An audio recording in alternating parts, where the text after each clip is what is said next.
Welcome to Season 5 of the Get Out of Teaching podcast, presented by Larksong Enterprises.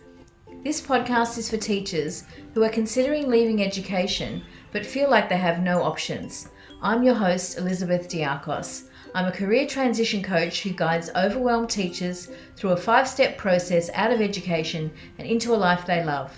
I'd like to see a world where the work of teachers is valued and respected, and that teachers have a career pathway that enables them to continue to offer value to society beyond their work in the classroom. So in this season, we'll be speaking with wellbeing experts who can help you to stay well as you plan your exit.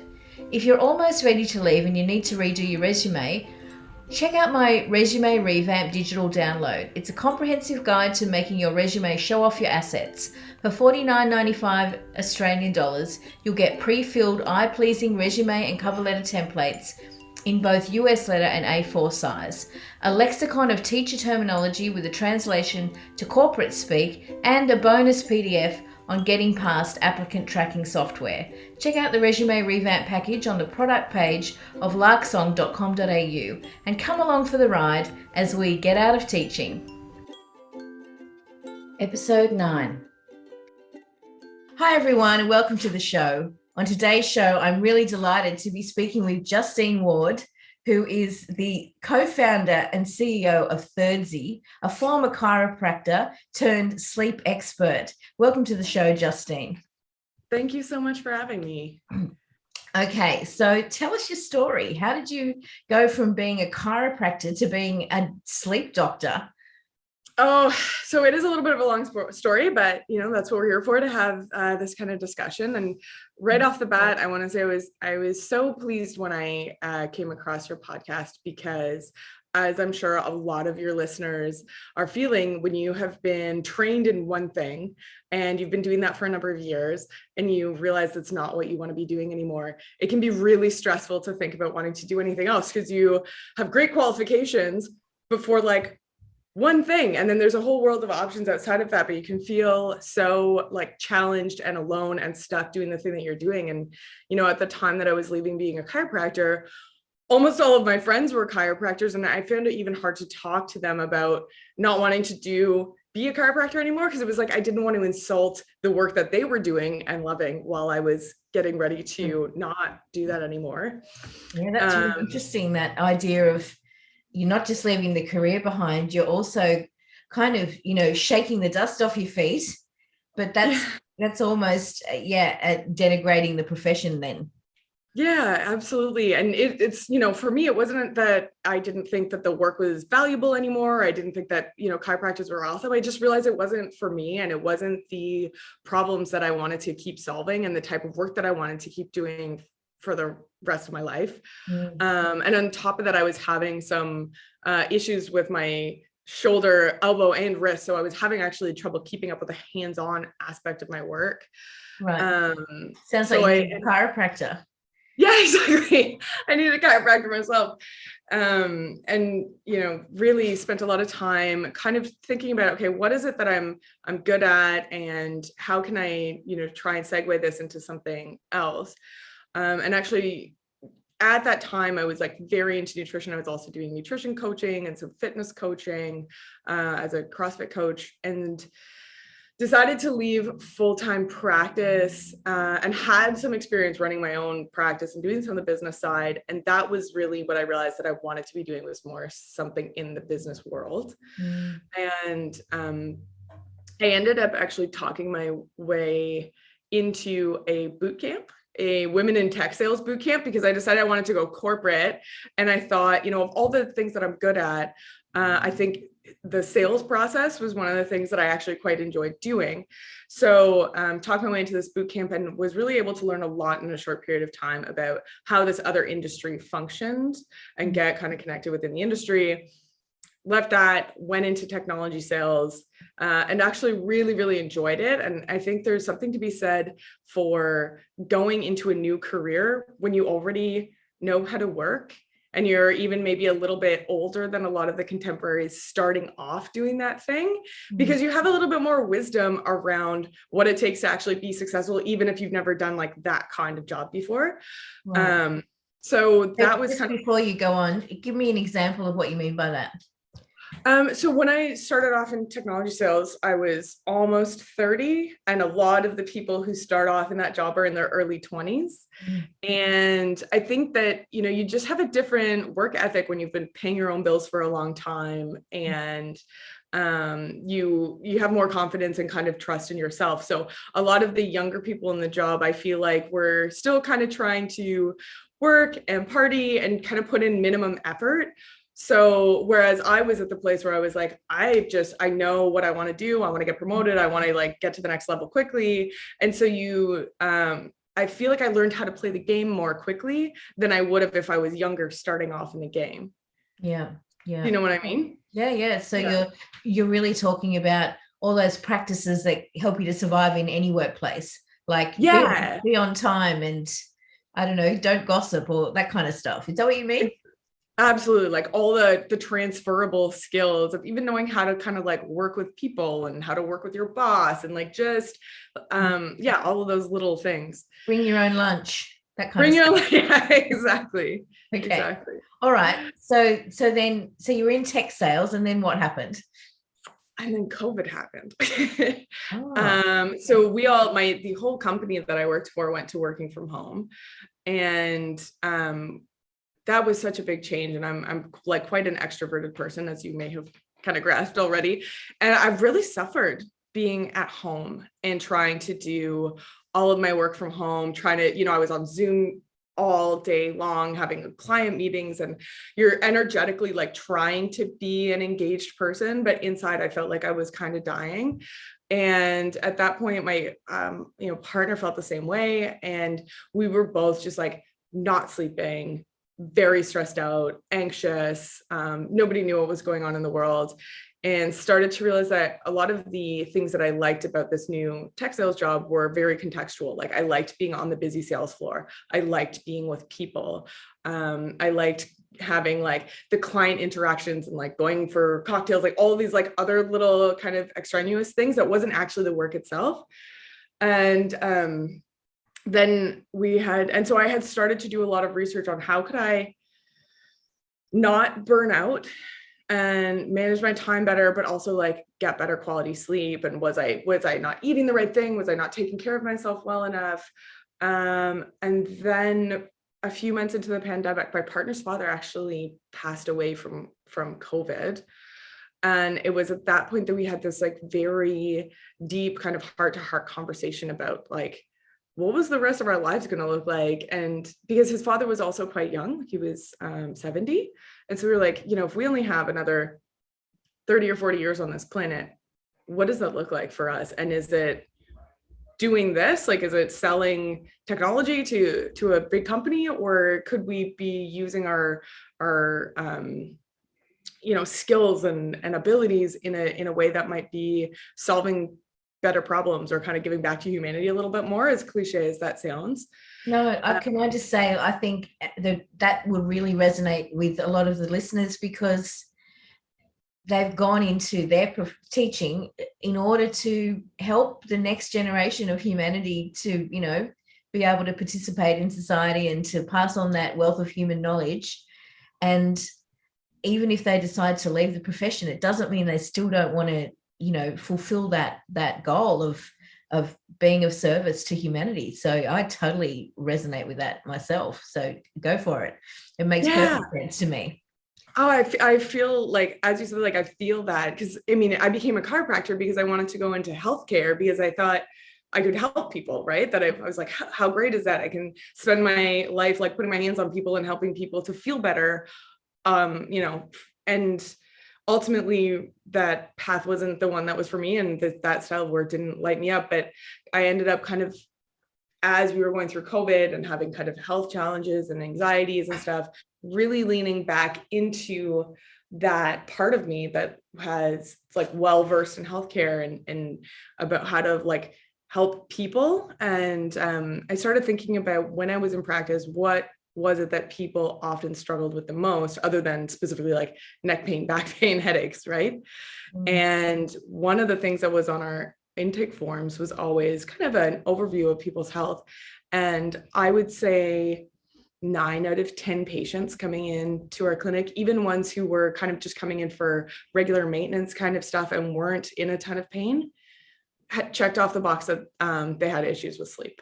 And I started to realize that this is like so much bigger within the population. And then I started doing some research myself, and I came to the realization that I think in North America, the stat is 81% of adults struggle with sleep 1 or more nights a week, which is like, so it's everybody, really. I mean, it's like really almost everybody.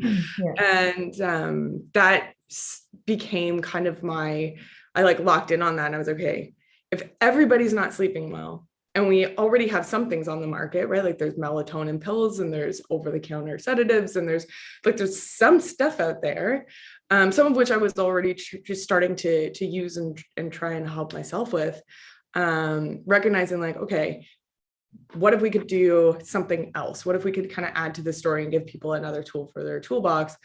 And so after, honestly, months of research and a bunch of other things, eventually I ended up leaving my job and starting on this other entrepreneur path of creating the product that we're now selling through my website.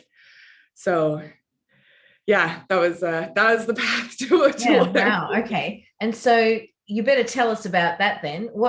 Tell us about the product that you sell through your website. Sure. So the product, our kind of flagship product, is called PM Recovery Collagen. And it does have a collagen base to it. And collagen is kind of one of these unique things. Most people think of it as like a beauty product, right? Facelift. And it does. So it does help with that, which is really interesting. So like the proteins in it are the most common protein that we have in our body.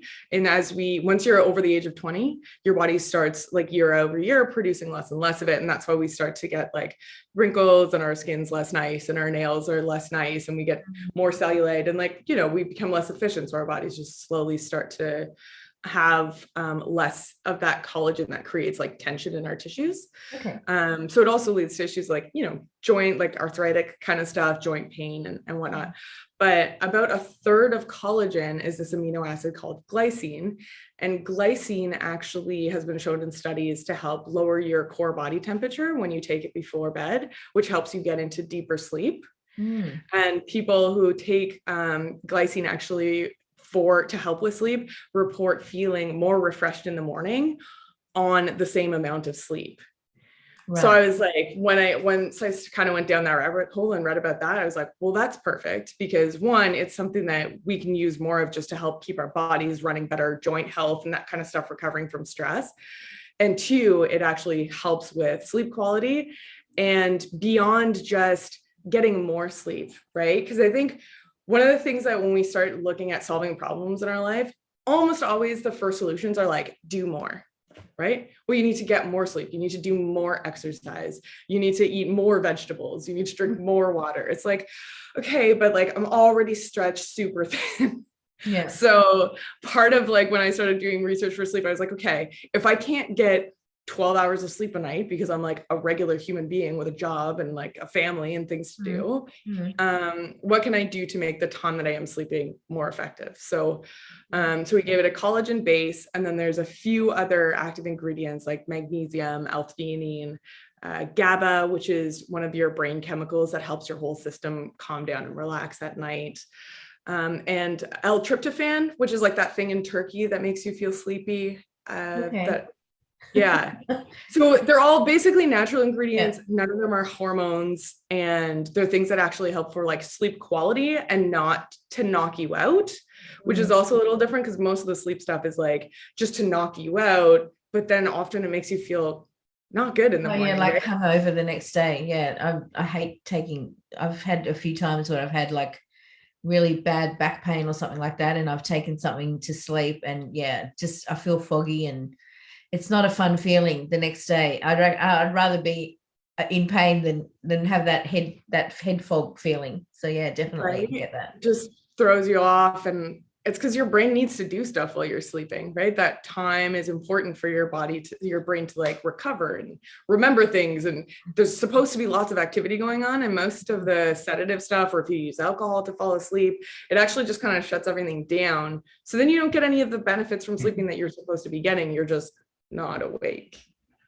Yeah, wow. Okay. So part of the, and actually I watched the masterclass that's like a video series of all these different experts talking, and the guy, I can't remember his name, but which is indicative of maybe not getting enough sleep last night. But he's a sleep expert, and he was talking about how alcohol actually lowers your body temperature. I think that's right.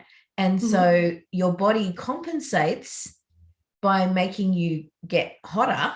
And so you wake up hot in the middle of the night. And it's exactly what you were just saying about we actually need to have a lower core body temperature while we're sleeping. And so the alcohol is like the reverse effect. It actually combats the very thing that we need. Yeah, because you end up Yeah. totally. It's Matthew Walker. I've watched his masterclass too. Oh, He's okay. Of course you have. yeah. Well, I mean, pretty much if it's pertaining to sleep, I've probably read it, watched it, Yeah. consumed Yeah. it in some way. Yeah. He's brilliant. And yeah, alcohol is so interesting because it really does do that. It like shuts down certain parts of your brain so you don't dream, so you don't get REM sleep, which is important for like your emotional regulation. You know, when you're like have a bad night of sleep or you wake up really early and then you're super cranky or you end up crying for no reason or you're like, you're like way more emotionally on the edge. That's usually because you haven't had enough like REM or dreaming sleep. Yeah, yeah. Okay. I like that. And it's funny because I think I often will wake up at like 4 o'clock, usually because I need to go to the bathroom. That's the usual reason. Yeah. And then I'm like, I could stay up now and write my book. Or I could go back and get 3 more hours of blissful sleep. And I usually opt for the sleep, but I wonder if I was sleeping better, more deeply, I would actually be able to get up and have that productive, early morning, which is when I'm nicer in the mornings, generally speaking. And so I like to be, my ideal day would be like start at 5, Mhm. ideally in the summer Mhm. when it's not dark. Start at 5, done by 12. That'd be bliss for me. And then like, potter in the garden or whatever, do other Yeah. stuff in the afternoon. I'd love that life, but I can't quite make it happen. So in the meantime, Yeah. yeah. Yeah. All right. Sorry, I'm really digressing here. So just in terms of stress management, apart from your product, what are other sort of strategies that we can use to help manage that around sleep hygiene? Absolutely. And like to be clear, as much as like I'm obviously like I sell a product, I think it's great. The behavioral aspects of sleep are way more important, right? Like a supplement's never going to do the sleep for you. So actually creating like the right environment and getting your circadian rhythm in line are going to be like more impactful, and certainly for most people, than just kind of taking something.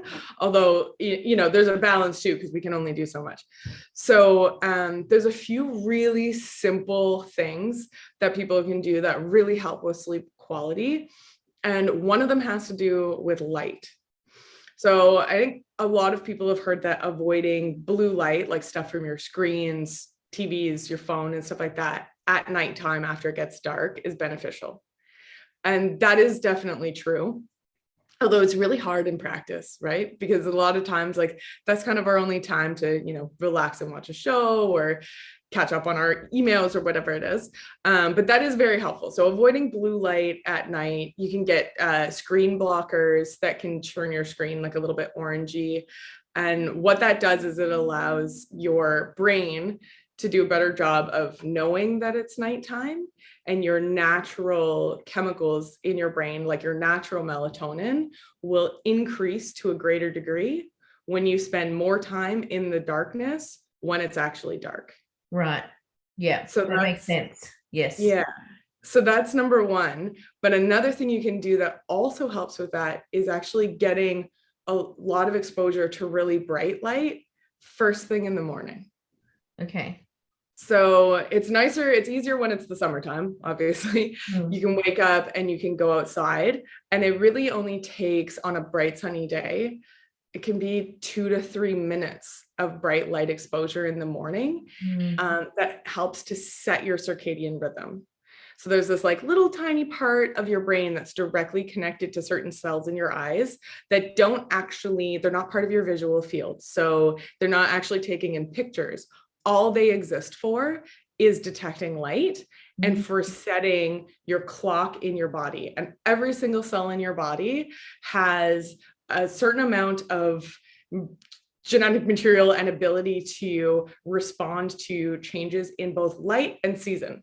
And so one of the reasons why I think as modern humans, we can get really off of our schedules and we can get kind of really out of whack is because we're not exposing ourselves enough to the outside rhythms. So our body kind of loses connection with that.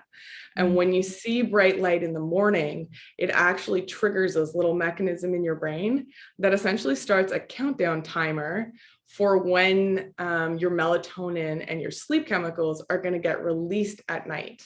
And that also helps you be a little bit more resilient against light exposure later in the day. If you do happen to be on your screens or exposed to bright light after darkness, your body's still going to be on a more regular schedule than if you didn't get exposed to bright light in the morning. And I think it's really an easy thing to do. You made me think of when we have to do a long road trip, we will get up really early. Well, like 5 or like leave at 5. So get up at, 4:30 and leave at 5. And one of the reasons we do that is so that we're driving into the sunrise, because the sunrise is like, energy, like it's like this amazing kind of, I think it's a mental thing as well. Like it's a boost. You go, oh, yay, the sun's up. The day's actually starting and we're already underway. And, it's kind of positive thing, but it's more than that. I think it's also, you're probably what you're talking about. The light's triggering our body. Oh, it's time to be awake now. And it's time to, like set all that clock. And so it actually, I feel quite invigorated as soon as the sun comes up when I'm, it might be pitch black when I leave, but once the sun comes up, I'm like, oh, I can go for a couple more hours now before I need to take a break. I love that. Okay. I don't know if that's true, but that's how it feels to me anyway. Yeah, no, that honestly, like based on how our bodies work, that makes complete sense, because like it also not just like lets you know you're awake, it affects your metabolism too. So it affects your energy levels, it affects your hormone levels, it literally affects the way that your like body shows up in the day. Yeah. We took my father-in-law's in a nursing home, and artificial light. He does have a little courtyard, but he won't go out there unless someone kind of pushes him out the door. Like he doesn't automatically walk out. He could, but so we took him out for coffee the other day, and it was really hot day, and my husband said, I'll drive him back, and it's only like it's across the road from the shopping centre, so it wasn't very far. And I said, look, I know it's hot, but let him walk and just get some sun on his face, because he doesn't go out into and especially with COVID, they've cut a lot of activities back, so they don't go outside anymore. They just stay in the building all the time. And so he just got this little bit of sun on his skin, and a bit of light and a bit of color in his cheeks, and it was only a few minutes, but just enough to kind of maybe it helped. I don't know. I'm sure it does. I'm sure he really appreciated it too, whether or not he's like, oh yeah, he did. I think he did appreciate it, even though he was pretty hot when he got back. just nice to breathe fresh air that's not all that internal circulated air.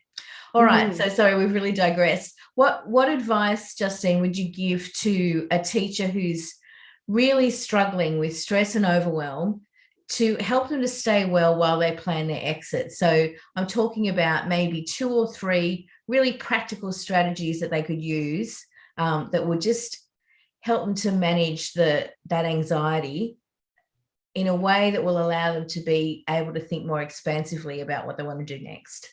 Sure. It's gonna sound a little hokey, but this was hokey. Cute. Yeah. I don't know, is that a word you use in Australia? I don't know. No, we don't use hokey, but what would we say? Like cheesy, maybe. Yeah, that's a perfect word. I read about this a couple of years ago when I was learning about strategies to slow your mind down, right? Because a lot of times when you're having trouble falling asleep, it's because you've got all these ruminating thoughts, right? Like you're worried, or you've got some problem that you're turning over and over and over and over and over again in your head. And one of the strategies that actually really works for me is making a deal with yourself to worry about it at a different time. So, you're lying in bed, you're worried about this thing. Maybe you're thinking about your exit from your job, or what are you going to do next? Or how are you going to bridge from where you are to where you're going? And you say, okay, Elizabeth, this is a problem, but I'm going to think about it tomorrow morning at 7 a.m. And our brains are these like weird machines that as soon as you give yourself like permission to, one, like really recognize that it's a problem, and two, like you have a plan to plan, your brain can let go of it so much more easily. So I think, if you're still a teacher and you're needing to go and do your job all day, doing that and constantly thinking about not wanting to be there, or what you're going to do next, or whatever, is taking you away from doing a good job at the thing that you're doing now. And it's not even really moving you forward on your next path. So being able to take that and compartmentalize it and decide when you're going to deal with it, outside of some of the other things that you really need to be present doing, whether it's like taking care of yourself and getting the sleep that you need so you can show up energetic in the morning or do your job, that's like a very powerful thing that you can do to kind of set your mind in the place that it needs to be at the time that it needs to be there. Yeah, wow, I love that. And it's I guess I've heard of people who have like a notebook next to their bed so they can write things down, and then they're sort of parking it there, and they don't need to give it any more thought. Yeah, that's actually a very, very similar very similar strategy. I found for myself, and I know that works really well for a lot of people. I just found for myself, sometimes the process of then like rolling over, turning on the light, getting the book out, writing things down, was kind of taking me then out of my sleepiness. Yes. Yeah. And whereas when I could just like make an agreement with myself, and now I've even kind of gotten to the point where if I'm like worried and there's a lot going on in my head, if I just like take a pause and I ask myself, what do you want to be thinking about right now?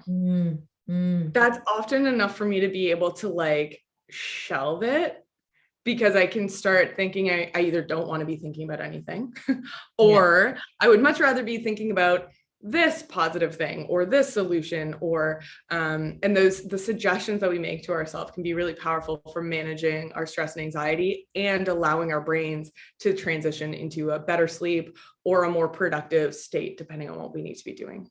Yeah. Wow. That's really helpful. Thank you. So if someone wanted to work with you or to, buy your product, or what's the process they would follow? Yeah, so you can find us on our website.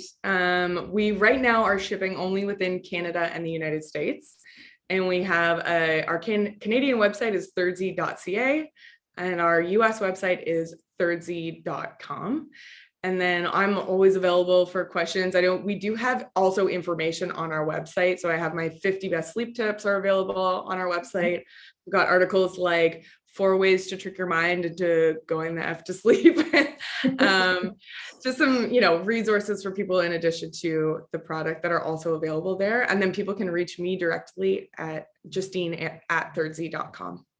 And what's this Thirdzy? What's the significance of that? Oh, so I'm sure, as you know, when you were going to register for your website, it's really hard to get a .com that works. Yeah. And so we spent a lot of time toying around with different words and sleep words and that kind of thing.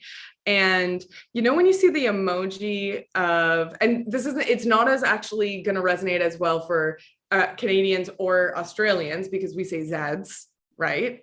But when you see the emoji for sleep and it has 3 Zs, or in American English, it's 3 Zs. Yeah. So the premise of getting that third Z, getting all 3 Z's, all like full bars, Nice. basically. So how do you spell it?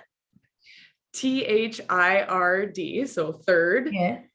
ZY or ZY. Yeah. Okay. Because in my mind it's spelled with an S. So, yeah. But that makes perfect sense, and I love it. It's a little bit obscure, but I love that. So mine's Lark Song Enterprises, and the reason for that was because one of my friends found this poem from the 18th century about a lark flying over the world, and the song is like falling, and it's like a positive influence in the world, and it says children's faces shone and wine tastes sweeter, and there's all this, so it's like this, but the actual song is the influence, the positive influence. Right. And I thought, but there's another coaching company called Lark's Song, almost exactly, but with two, like it's got two S's, two separate words, and I just thought, it's too close. So mine's larksong.com.au for that reason, because I thought, just like keep it separate. But it's been fine. Like I haven't really had, and actually I met them at a conference just by chance. I met the people who had the other Lark Song. Yeah, it was amazing. Okay, so before we wrap this up, I've got one final question for you. What's your favorite song? And my favorite song is Slow Dancing in a Burning Room by John Mayer. Oh, okay. I'm not familiar with that one. So what is it about that you love? It's a very obscure song, even for John Mayer fans. I'm one of those people that I kind of have, I think, terrible taste in music, but it's mostly because I never get sick of the things that I like. So I've been listening to like the same 4 albums for like, the last 20 years. And the song itself is about a breakup. Slow Dancing in a Burning Room being like, the breakup itself. And the first couple lines are, it's not a silly little moment. It's not the storm before the calm. This is the deep and dying breath of this love that we've been working on. And I just think it's a beautiful song. Yeah. Lovely lyrics. Yeah. Very poignant. Oh, thank you. Not super relevant to our discussion. No, but that doesn't matter. It's really about, just finding out a window into your world as well and the way you think. So thank you very much for sharing that. And thank you so much for coming on the show today. It's been a really interesting conversation. I've enjoyed it very much. Thank you so much for having me. I hope you and your listeners get some value out of it and have some great sleeps. You've been listening to the Get Out of Teaching podcast presented by Lark Song Enterprises with your host Elizabeth Diakos. Thanks for listening. If you need more support in your journey out of education, check out larksong.com.au and book a triage call. I'm a career transition coach for educators, and I support teachers in their journey out of education and into a life they love. I've been where you are now, and you don't need to do this alone.